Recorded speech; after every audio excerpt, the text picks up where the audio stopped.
کی فطرت جو تقاضا کرتی ہے۔ عزیزان ملت اسلامیہ، پھر حضرت آدم علیہ السلام حضرت بی بی حوا علیہ السلام کے قریب ہوتے ہیں، پھر وہاں سے جو ہے نسل انسانی کا آغاز ہوتا ہے، جو ہے اولاد پیدا ہونا شروع ہوتے ہیں۔ کیسے جو ہے ہوا تھا؟ فرماتے ہیں کہ روزانہ 2 بچے ہوتے تھے حضرت آدم علیہ السلام، روزانہ صبح میں ایک بچہ، صبح میں ایک بیٹا ہوتا تھا، شام میں ایک بیٹی ہوتی تھی۔ تو یہ اللہ کی قدرت ہے، اللہ جیسا چاہے کر سکتا، جیسا چاہے کر سکتا۔ اور دوسرے دن پھر صبح میں بیٹا، پھر شام میں بیٹی، اس طریقے سے جو ہے، کیونکہ نسل بڑھنا تھا، بڑھانا تھا۔ اور اس کی مثالیں آپ کو جو ہے دنیا میں دیکھتے ہیں آپ، کہ کبھی کسی کو ایک جو ہے بچہ ہوتا ہے، تو کبھی کسی کو جڑوا ہو جاتا ہے، کبھی کسی کو 3 بچے ہو جاتے ہیں، نہیں ہوتے ایسے، اللہ کی قدرت ہے۔ جہاں پر انسانوں کو جو ہے کم مقدار میں جانور دی جاتے ہیں، تو جو انسان پیدا ہوتے ہیں، تو وہیں پر جانوروں میں ہم دیکھتے ہیں کہ بیک وقت کئی بچے جو اس کو پیدا ہو جاتے ہیں۔ نہیں، مرغی دیکھیے ایک ساتھ جو جتنے انڈے بٹھائے ہیں اتنے جو ہے بچے نہیں نکالتے۔ تو یہ اللہ کی قدرت ہے، اس کا انکار نہیں کیا جا سکتا۔ تو اس دور میں نکاح کرنا ہے، طریقہ کیا تھا اس کا؟ تو اس کا طریقہ کیا تھا بولے تو آج جو لڑکا پیدا ہوا، کل پیدا ہونے والی لڑکی سے نکاح کرے گا، اور آج جو لڑکی پیدا ہوئی، کل پیدا ہونے والے لڑکے سے اس کا نکاح ہوگا۔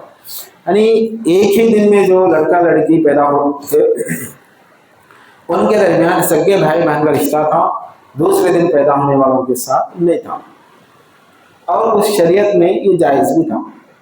ہمارے لیے اب یہ اس کو جو ہے حرام قرار دیا گیا ہے۔ سابق میں جو ہے ابتدا میں وہ قوموں کے اندر، اس امت کے اندر یہ چیز جائز تھی، تو ایسا ہی ہوتا۔ تب اس کے اندر جو حضرت حابل جو آدم علیہ السلام کے جو فرزند ہے، ان کا ذکر قرآن پاک کے اندر آتا ہے۔ کیا ہے کہ ان کے ساتھ جو لڑکی پیدا ہوئی، اور جو لڑکا اور ایک جو بھائی پیدا ہوا تھا جس کا نام قابیل تھا، اور قابل کے ساتھ جو لڑکی پیدا ہوئی وہ خوبصورت رہتی۔ حضرت حابل کے ساتھ جو لڑکی پیدا ہوئی وہ سانولے رہتے، خوبصورت نہیں رہتے۔ اب چونکہ حکم خداوندی تھا کہ آج جو پیدا ہوئے کل والوں سے ان کا نکاح کرنا، حضرت آدم علیہ السلام جو طے کرتے کہ حضرت حابل کا نکاح دوسرے دن کی لڑکی سے ہوگا، اور قابل کا نکاح جو ہے پہلے والے دن لڑکی سے جو نکاح ہوگا۔ تو اس پر قابل جو ہے اعتراض کرتا، وہ یہ کہتا کہ بھائی میرے ساتھ جو لڑکی پیدا ہوئی میں اس سے نکاح کروں گا، پہلے دن والے سے میں کیوں کروں گا؟ ان کے ساتھ وہ لڑکی ان کے ساتھ پیدا ہوئی، لہٰذا وہ نکاح کر لے۔ حضرت آدم علیہ السلام یہ سمجھاتے ہیں، لیکن قابل جو ہے اپنی اس بات پہ اڑا رہتا، بزید رہتا۔ تو آخر میں حضرت آدم علیہ السلام کیا کرتے، جو بولتے کہ ایسا کرو، ٹھیک ہے تمہارا فیصلہ اللہ کرے گا، تم کو جو سمجھ میں آتا ہے اللہ کی راہ میں کچھ نذرانہ، کچھ جو ہے قربانی دو، اللہ تعالیٰ جس کو بھی قبول کرے گا اس کا نکاح اس لڑکی سے میں کراؤں گا، یہ آپ طے کرتے ہیں۔ اب جو ہے کیا دینا ہے اللہ کی راہ میں، جو ہے کیا دینا ہے، تو یہ جو حضرت حابل جو تھے انہوں کیا سوچ سے بیٹھ کے ایسا کرتا ہوں کہ میں ایک جو جنگل جاتا ہوں، ایک جانور کو میں شکار کر کے لاتا ہوں، اور اس کو میں اللہ کی راہ میں جو ہے تحفہ پیش کروں گا۔ قابل کیا کرتا، وہ کیا کرتا، اناج، غلہ، گیہوں، دال، چاول وغیرہ، یہ ساری چیزیں جو یہ جمع کرتا، جمع کر کے یہ ہوتا کہ میں اس کو جو اللہ کی بارگاہ میں تحفہ پیش کروں گا۔ تو اب یہاں جو ہے جانور جو ہے پکڑ کے انہوں لے کے آتے ہیں۔ اب جانور کو اللہ کے نام میں ذبح کرنا تو کیا ہونا پڑتا، لازماً 2 آدمی ہونا پڑتا اس کو، ایک پیغام پکڑا تو دوسرا کیا اس کو ذبح کر سکتا۔ تو حضرت آدم علیہ السلام جو ہے اس ٹائم پہ جو ہے ان کی مدد کرتے، وہاں ان کے ساتھ رہتے، اس میں جو ہے شامل رہتے۔ اب ادھر ہی یہاں اس میں کوئی ضرورت نہیں ہے، پہلے میں جو بھر کے لا لیے، اب جو بھیجنے کا ہے اللہ کی بارگاہ میں، تو دونوں کا جب جو حاضر ہو جاتا تو آدم علیہ السلام بولتے کہ جو جاؤ جا کے جو پہاڑ کے اوپر اس کو رکھتے گیا، رکھنے کے بعد جو بھی اللہ کی بارگاہ میں قبول ہوگا میں اس کا نکاح کرا دے گا۔